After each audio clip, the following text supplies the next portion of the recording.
avant même de mettre notre générique, Christopher Froome, le maillot jaune est à pied.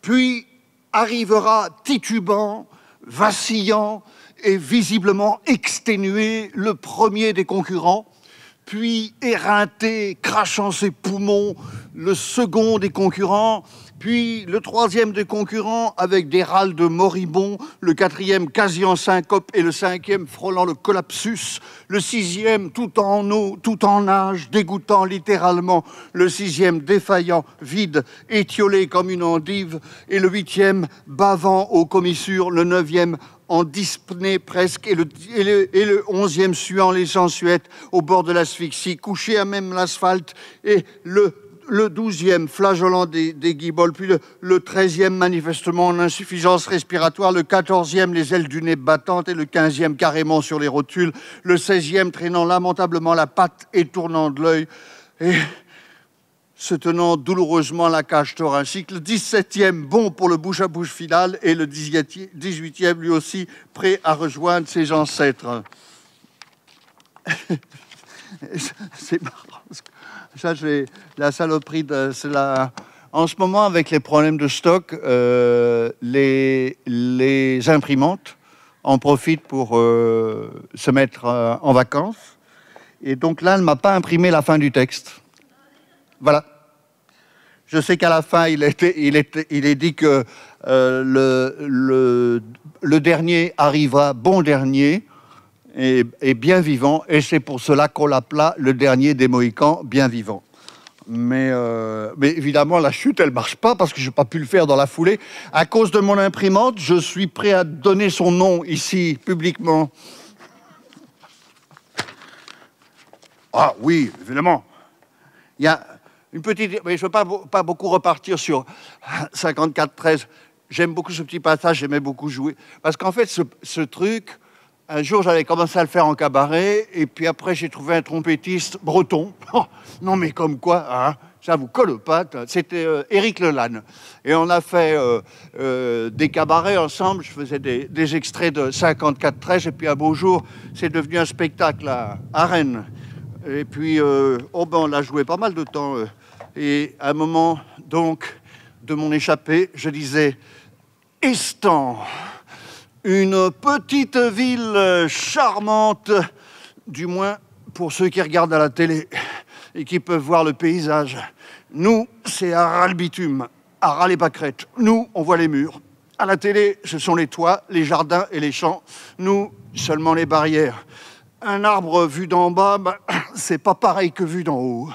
Ça fait rien, ça descend.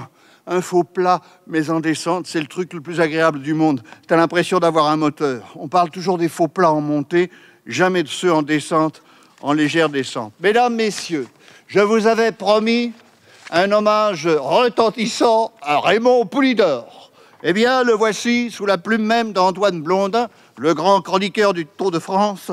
Et, vous savez que là, je dois avouer que d'une certaine manière, il ne l'a pas épargné. Mais je ne vous révèle pas la substance du texte, vous le verrez vous-même. Le texte est intitulé « Haute-Vienne que pourra », car vous savez que Raymond Poulidor est originaire de la Haute-Vienne. Haute-Vienne que pourra. J'observais hier, à différentes phases de l'étape, le visage familier de Raymond Poulidor. Il est grave et beau, buriné par ce qu'on a pris longtemps pour une sorte de difficulté à réfléchir et qui n'est sans doute qu'une formidable capacité de s'abstraire du contexte et de l'entourage.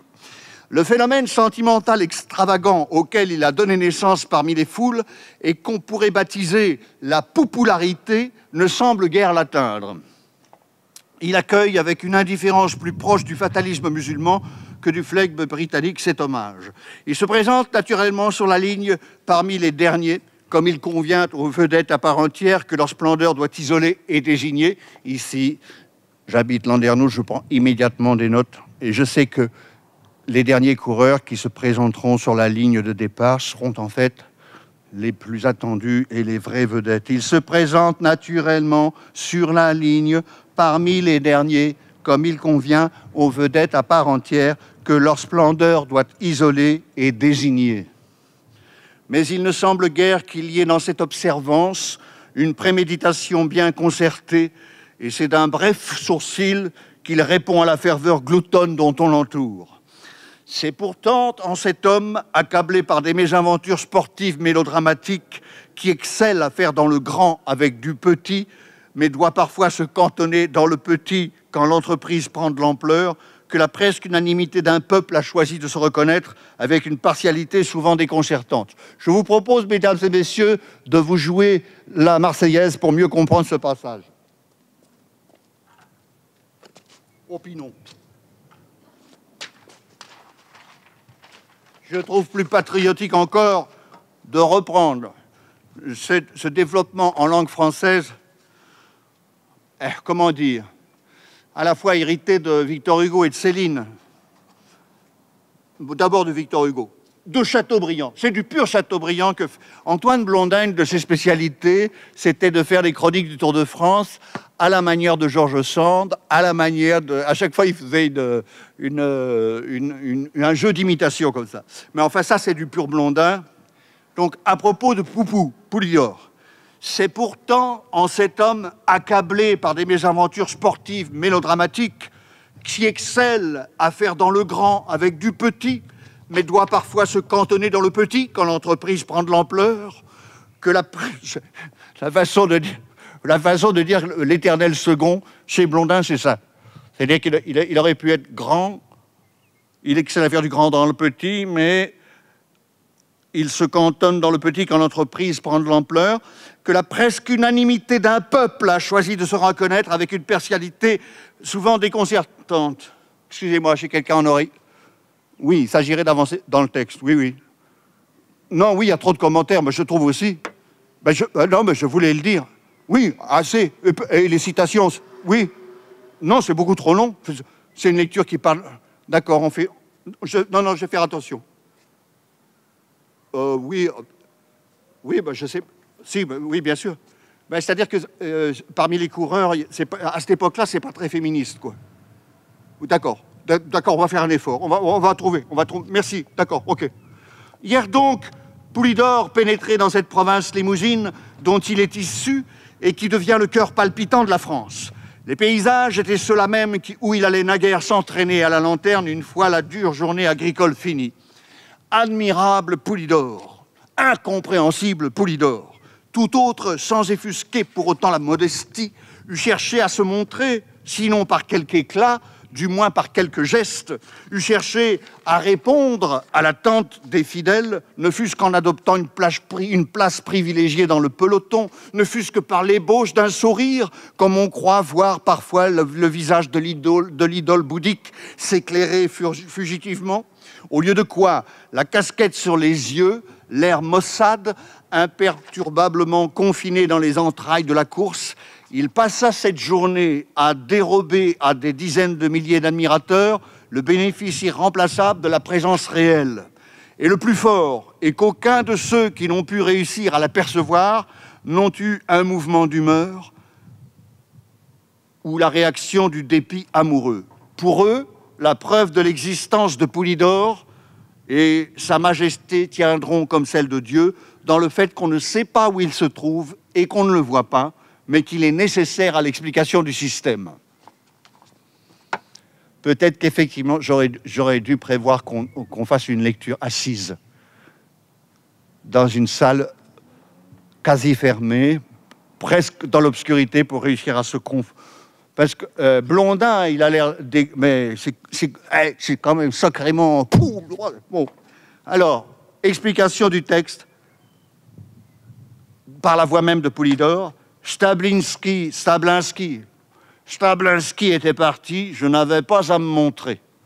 Haute-Vienne ou pas, c'est pas moi qui décide de la physionomie de la course. Cette justification tactique est des plus honorables, mais l'exemple du sublime Stablinski, réussissant une fois de plus à réussir dans sa manière toujours recommencée, l'exploit toujours redouté et sans cesse accompli, est là pour prouver qu'il y a quand même également de la grandeur à faire ce qu'on attend de vous. Ouais, on en reparlera après les élections. J'ai trompé tout le monde parce que j'ai menti. Facile parce que j'ai menti. Un peu facile mais efficace. un peu dégueulasse, mais un peloton, c'est dégueulasse. Il se passe trop de mauvais trucs dans un peloton. Ah, vu de l'extérieur ou d'en haut, comme à la télé, on dirait un gros tas de moutons à vélo. Mais les moutons en tas, c'est une grande vacherie. J'ai prévenu, ma famille est en vacances dans le coin, j'ai prévenu les coureurs, les chefs d'équipe, j'ai eu le temps, 80 km. Ma famille était là, elle voulait m'embrasser, elle attendait sur le bord de la route, juste à la sortie de Coppen d'Armagnac. Je l'ai dit aussi à Georges pour qu'il fasse passer. Georges m'a regardé d'un drôle d'air, car il sait, lui, que je suis de Dunkerque. Et, c'est important, oui. On l'a dit dans le générique, c'est qu'il faut connaître aussi la course à pied quand on fait de la lecture. Donc, je vous donne l'explication. Il sait très bien que les gens de Dunkerque qui n'ont pas une thune, eh ben, ils ne vont pas dans les Landes ou ailleurs. Ils restent près de la mer du Nord, à Stella-Plage ou à Malo. Les Landes, n'importe quoi. Oh, alors, normalement... Non, mais je ne vais pas faire le passage parce que là, je suis trop fatigué. Et normalement, il y a une deuxième côte. Non, mais je ne vais pas la faire, là, parce qu'elle monte vraiment beaucoup. Je voudrais revenir à Antoine Blondin, si vous voulez bien m'accorder une deuxième chance. Son style est difficile. Je me suis un peu vautré. Le premier Blondin n'était pas parfait, je reconnais. Ici, les pavés du Paris-Roubaix. Je vais tenter de vous interpréter Blondin dans les pavés du Paris-Roubaix. Ce que fut cet après-midi à travers l'enfer du Nord, dantesque au sens propre, avec sa conjuration de poussière et de boue, de grêlons et de neige qui ajoutaient à la fulgurance vigoureuse de la classique d'un jour les affres aventureuses d'une étape de montagne, on vous le dit ailleurs. Sachez que les coups de boutoir, les abois, la férocité de la lutte réduisirent bientôt à 6 les rescapés du peloton conjuré des chasseurs. Un peloton d'exécutés. Et vous n'ignorez pas que Merckx n'a pas gagné et qu'il est désormais de ces champions qui perdent lorsqu'ils ne gagnent pas. Du moins, l'opinion et lui-même risquent-ils quelque temps d'en être persuadés. Or, rien n'est moins sûr. Il faut de tout pour donner du relief à une carrière, des victoires et des défaites. Il faut de tout pour faire un monde, même cycliste, où chacun trouve sa place sur le manège tourbillonnant. Oh, c'est tellement beau que je suis resté là sur la phrase. Je l'ai lu 15 fois la première fois que je l'ai vu, en me disant que j'avais jamais lu cette pensée-là. Vous n'ignorez pas que Merckx n'a pas gagné et qu'il est désormais de ces champions qui perdent lorsqu'ils ne gagnent pas. Vous n'ignorez pas que Merckx n'a pas gagné et qu'il est désormais de ces champions qui perdent lorsqu'ils ne gagnent pas. Du moins, l'opinion et lui-même risque-t-il quelque temps d'en être persuadé. Or, rien n'est moins sûr, il faut tout pour faire un monde. C'est pas Mozart que je regrette, c'est les bœufs. Oui, c'est les bœufs. Une paire de bœufs bien têtus, mouches autour des yeux, feuillage sur le front, leurs deux souffles bas contre la terre grasse, derrière eux, lentement, l'instant qui s'ouvre. Je vous laisse, vous l'avez remarqué, composez vous-même le passage mozartien. Vous êtes en train de vous le passer dans la tête. Et tout Mozart pour glisser encore du lac dont le bleu noir s'abouche au bleu ciel. Et je vais passer aux commentaires cyclistes de ce poème. Vous continuez le Mozart dans vos têtes.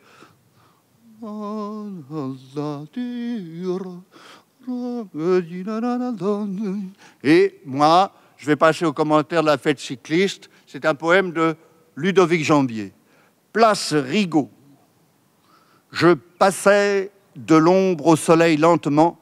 J'allais asseoir mes rêves à la bibliothèque lorsque les cris de guitare et briquet, les chanteurs de la fête cycliste à la radio, m'ont suspendu au tout milieu du vide, chef-lieu Perpignan. Ce n'est pas du Mozart, c'est du Charlie Gaulle, seul en tête à travers la Chartreuse, dans la neige et la pluie noire des Alpes.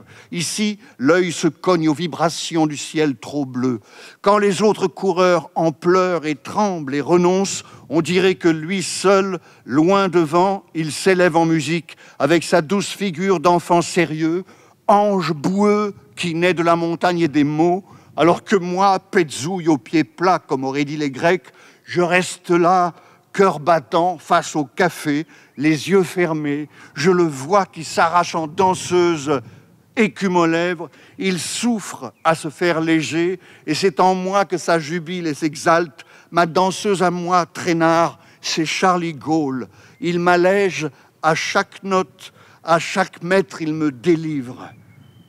On me dit que dans une forêt sans jour vers les Ardennes, l'œil un peu fixe et sous la barbe de refus, il fait l'ermite, à moitié sage, à moitié fou, et surtout qu'on ne lui parle plus de bicyclette.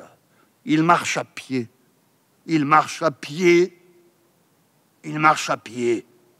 Bref, qu'après avoir trop fait l'ange, il fait la bête maussade et muette, attentive à son cœur, où Mozart peut revenir, il n'est passé, lui, qu'une fois ou deux sur son vélo près de la Grâce. C'est pourquoi 30 ans plus tard, et de 30 ans plus lourd, en souriant, je me souviens de Charlie Gaulle, archange.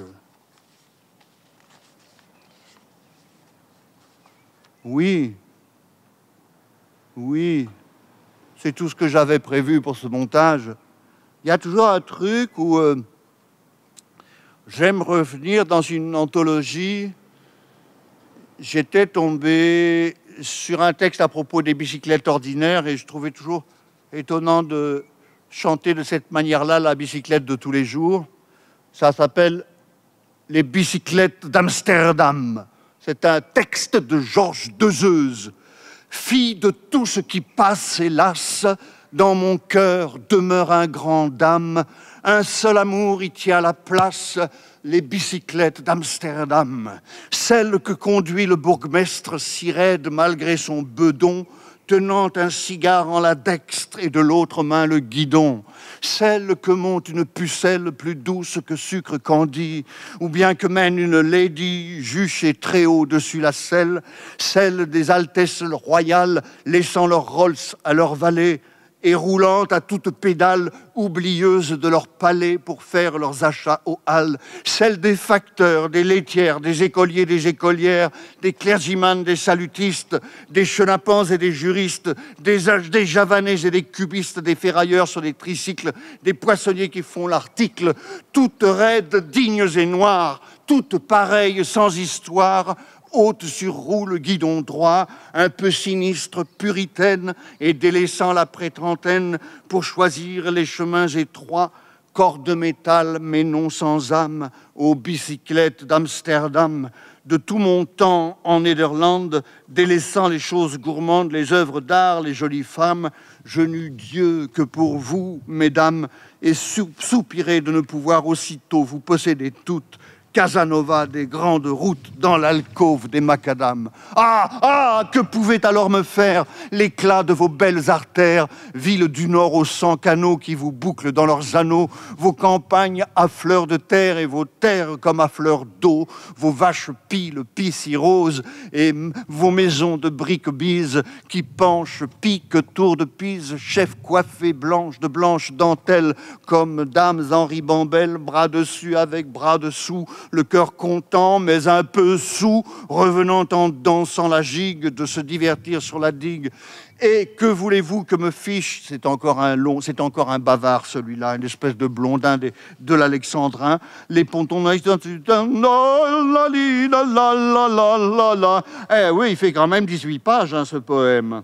Non. Oh, c'était beau, ce truc à la fin. Fille de tant d'hectares fleuris, il pense à la Hollande. La fleur passe, moi je demeure, blessure au cœur, jamais guérie. Pauvre cycliste au cœur épris, connaîtrai-je jamais mon cœur, car je ne chéris pas que celle où caracole une pucelle ou que monte une lady allant très simple à tire-d'aile vers son Haïti du vendredi. Non, je pense à ces pauvres bêtes, hardes, amas de bicyclettes blottis, perdus, mélancoliques, contre un parapet désertique, qui depuis des mois, des semaines, voient la rouille mordre leur chaîne et s'aplatir leurs pneumatiques. Pauvre et chère fille, ou sur l'appui de vos béquilles, ou contre le mur d'un vieux quai, en tas maigres et métalliques. Et là, normalement, le poème est recouvert par vos applaudissements successifs, parce que vous sentez bien que je vais lire les 20 pages. Donc, je vous fais signe.